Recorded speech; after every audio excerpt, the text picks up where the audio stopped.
Mas vamos lá, né? Ah, isso aqui, atualização de uma coisa que a gente falou da última vez, nem lembro quando foi, da última vez que eu consegui fazer live por causa da minha internet. Ex-presidente da Bolívia recusa oferta de Bolsonaro para asilo no Brasil.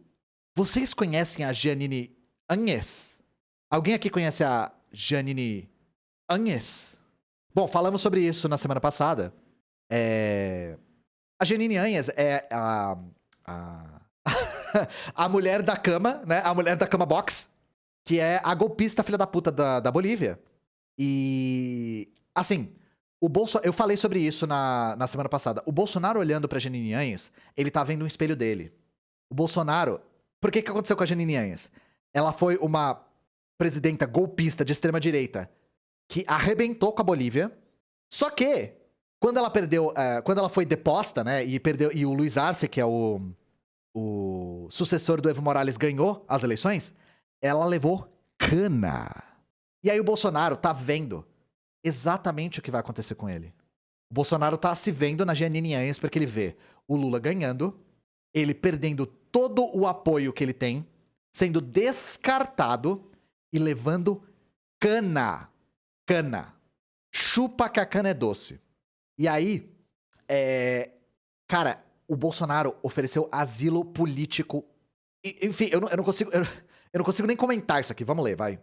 O presidente Jair enfureceu o governo da Bolívia ao oferecer asilo a Jeanine Áñez. Eu tô imitando ele, tá, gente? No último domingo. A ex-chefe de Estado foi condenada a 10 anos de prisão no início desse mês por assumir a presidência do país irregularmente, após a renúncia de Evo Morales. Áñez está detida em uma penitenciária feminina de La Paz desde março de 2021. Por meio das redes sociais administradas por parentes dela, a ex-presidente boliviana agradeceu Bolsonaro. Ela ressaltou que é inocente e não saiu nem sairá do país. A ex-chefe de Estado voltou a afirmar que não conheceu Bolsonaro, embora o presidente brasileiro tenha afirmado que se encontrou com ela. Estive uma vez com ela apenas. Achei uma pessoa bastante simpática, uma mulher acima de tudo. Ela desmentiu, cara. O Bolsonaro falou, eu conheci ela, muito simpática. Ela falou, que? Eu nem conheci, nem te conheço, irmão. Nunca te vi.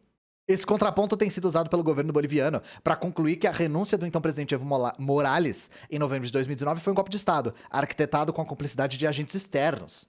Dessa suposta conspiração internacional teriam participado, de acordo com aliados de Evo, o Brasil, o Equador, a União Europeia e Estados Unidos.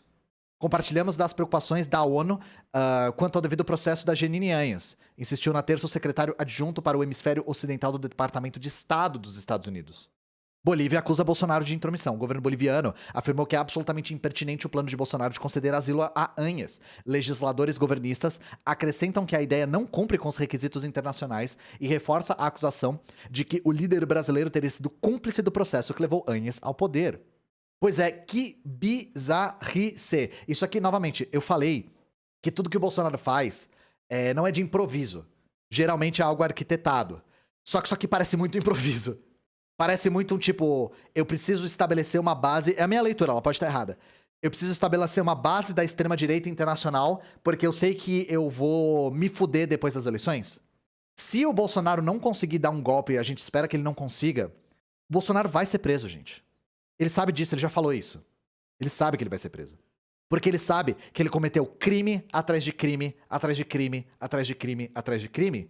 E o que mantém ele livre é o fato dele ser presidente da República e estar tendo apoio parcial da burguesia em um projeto de desmonte nacional. É isso, tá? É só isso que mantém ele livre. A partir do momento que ele não é mais útil à burguesia, ele vai ser descartado. E não vai ser bonito de ver. Não vai ser bonito de ver. Essa aqui parece freestyle, vou falar pra vocês. Essa aqui parece freestyle. E aí, assim... claro que a maior parte dos comunistas são abolicionistas penais e tal, só que assim... Só digo isso. Prisão do Bolsonaro? A chance de estabelecer um golpe real? Pois é. Chance? Não sei. Ele vai tentar? Sim. O golpe no Brasil tá sendo uma coisa bizarríssima, gente. Porque é o único golpe que eu conheço que tem data e hora pra acontecer. O Bolsonaro tá quase... Só falta ele dizer, dia tal, hora tal, no lugar tal, eu vou tentar um golpe. E a gente tá assistindo tudo. Golpe anunciado, exatamente. Então, assim, como ninguém tentou matar ele até agora, gente, vocês não sabem como o Bolsonaro é paranoico. O Bolsonaro é do tipo que manda a gente provar a comida antes dele. De ficar olhando embaixo do carro pra ver se tem bomba. De ficar conversando em lugar que ele não pode ser ele não pode estar em mira de arma. O Bolsonaro é muito paranoico com ser morto. E, assim, sabe quem tá tomando muito cuidado também com um possível atentado? O Lula. O PT tá com medo real do Lula ser assassinado. Esse é o país que a gente vive. É um país que o principal candidato cotado a vencer as eleições, inclusive no primeiro turno, tem uma política ativa de preservação por medo de assassinato. Então, assim, eles não estão anunciando, por exemplo, onde o Lula tá se hospedando. Pois é, vazou informações do itinerário do Lula graças a um deputado militar. Você acha que ele vazou por quê? Porque ele queria lá tietar o Lula? Que nem quem fica no hotel onde tá hospedado o One Direction? Não, né? Ele colocou no alarme dele, hoje é o dia do golpe, né? Vocês falaram qual é a chance de um golpe acontecer? Licenças para armas crescem quase 5 vezes no governo Bolsonaro. Exército tem 674 mil autorizações ativas, mostra anuário. Gente, uma das vias que o Bolsonaro tá utilizando para arquitetar um golpe é a via armada. O Bolsonaro vai tentar dar um golpe armado. Isso tá claro. Ele já falou várias vezes disso. O Bolsonaro é praticamente um sincericida.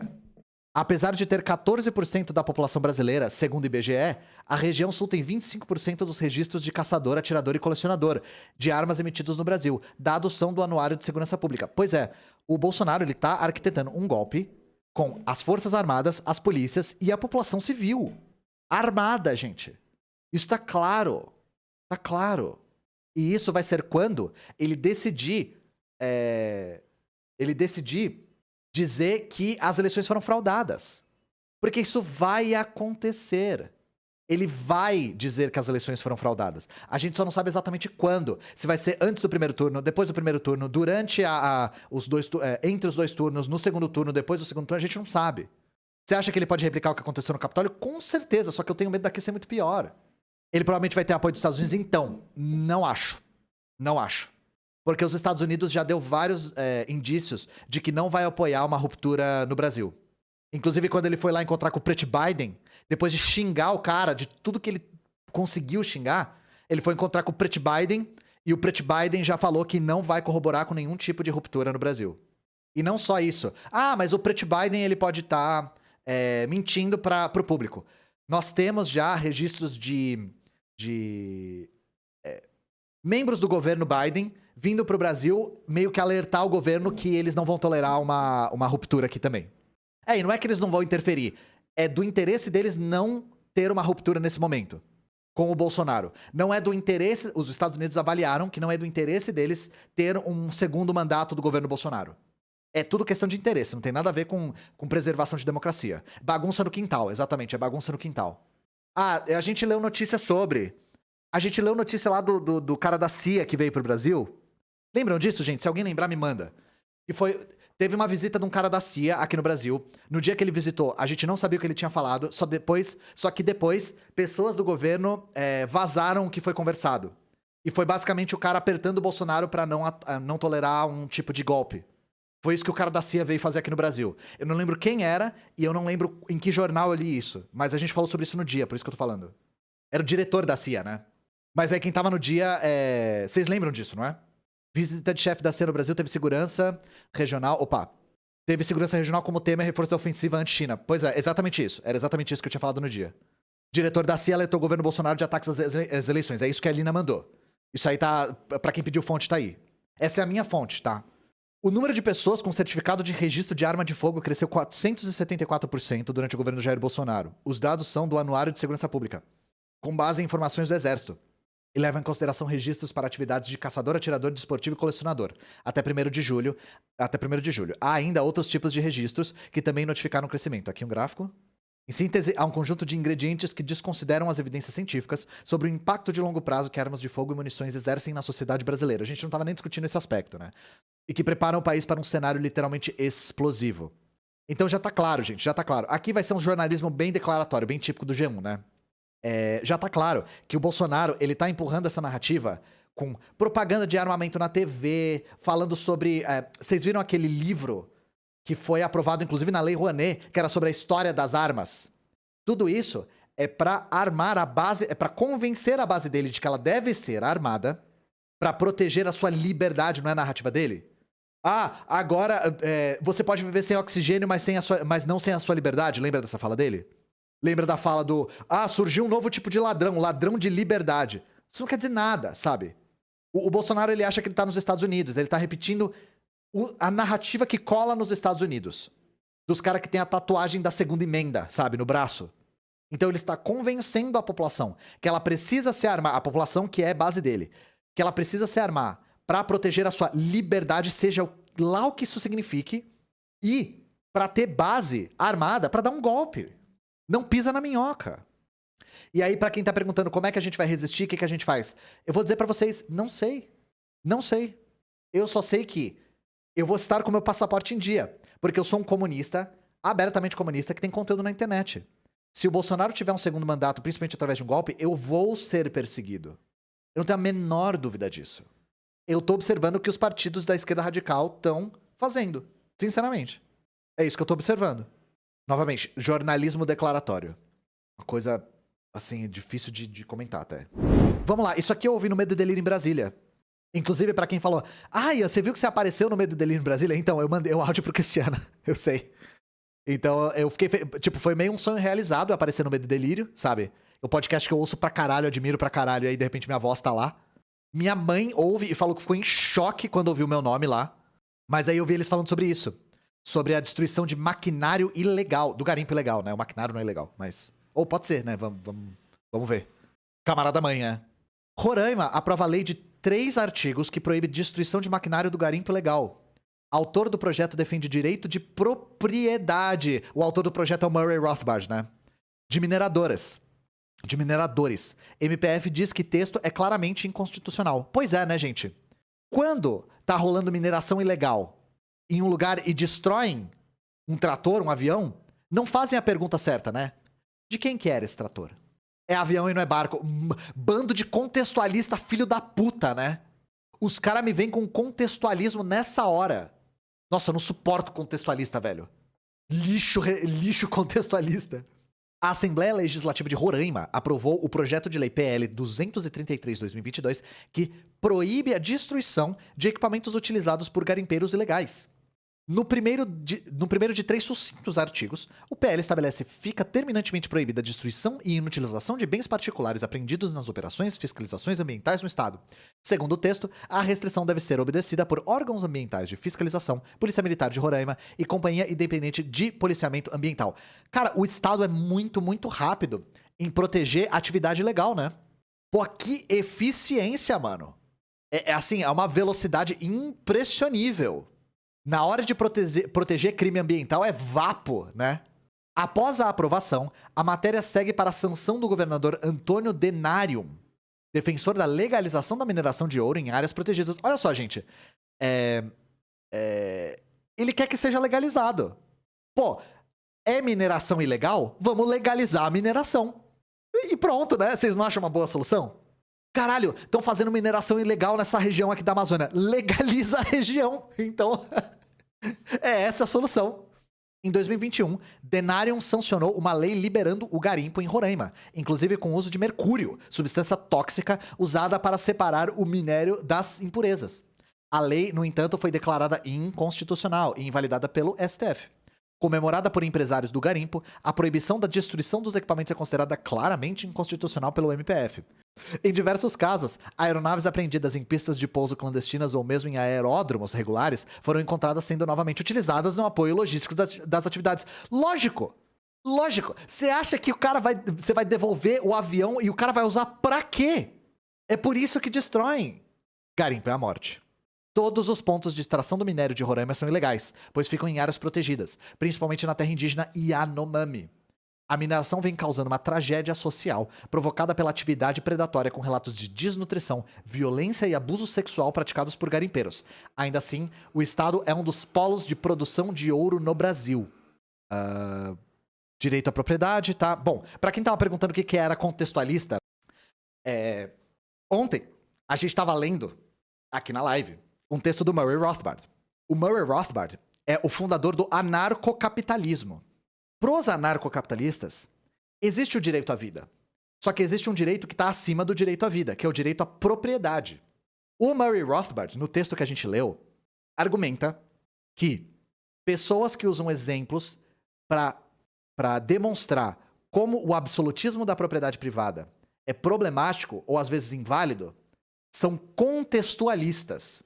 A porra do Rothbard chama pessoas que usam contextos e exemplos de contextualistas, porque para ele a teoria é perfeita.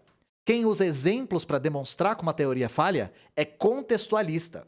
E aí é isso que a gente falou, lixo contextualista. O cara me vem com contextualismo. Sem brincadeira. Ele começa dando um exemplo de tipo, tem um barco de 8 lugares e tem 9 pessoas. Quem vai ficar nesse barco? Qual é a coisa ética a se fazer? E aí ele fala assim, ninguém fez a pergunta mais importante. Quem é dono desse barco? Gente, se não tivesse assinado pelo Murray Rothbard, eu ia achar que esse texto é piada. Eu ia achar que é paródia. Eu ia achar que alguém escreveu zoando com os anarcocapitalistas. É coisa de psicopata o texto. Parecia um comunista zoando, exato. Eu falei a mesma coisa. A Rose era dona da tábua, né? Era dona da porta que ela tava em cima. Mano, dava uma sketch do Monty Python boa pra caralho isso. Tipo, quem é dono desse barco? O dono morreu. Ele deixou diretrizes? Deixou. Deixou para o capitão. Onde está o capitão? O capitão morreu. O capitão deixou diretrizes? Contexto também conhecido como realidade. E uma das coisas que é muito eficiente pra demonstrar como a teoria dos caras é falha, chama-se realidade. Os anarcocapitalistas e libertários, eles têm uma dificuldade muito grande de lidar com esse pequeno problema chamado realidade. Aquele texto é real. É real, ele tá num livro clássico do Rothbard chamando Ética da Liberdade. Exato, o texto é assim, Rothbard, não usa exemplos. Rothbard também, num barco onde tem 8 lugares e o dono morreu e o capitão do navio se afogou, a academia leva Rothbard a sério? Não. Ninguém da academia, mesmo de economia, lê anarcocapitalistas. Ninguém leva a sério, tá? Inclusive, na academia não se lê nem escola austríaca. Não se lê Mises, Hayek, Hoppe. Não se lê essas coisas na academia. Ninguém leva isso a sério, tá? Isso é considerado heterodoxia. Tinha que ter um porta dos fundos comuna, né? E sim, nem ANCAP lê essa bosta. ANCAP se forma assistindo o vídeo do Ideias Radicais. O Friedman, eles leem Escola de Chicago, isso sim, né? O Hayek atualmente só, né? É recente essa coisa de ler o Hayek. Quem são os autores ortodoxos? Aí quem tem que falar são os economistas, eu não sei exatamente.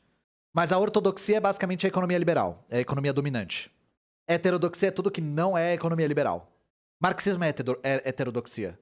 O Roncaglia diz que o Hayek tem uma coisinha aproveitável. Pois é, né? Um relógio quebrado tá certo 2 vezes ao dia, né?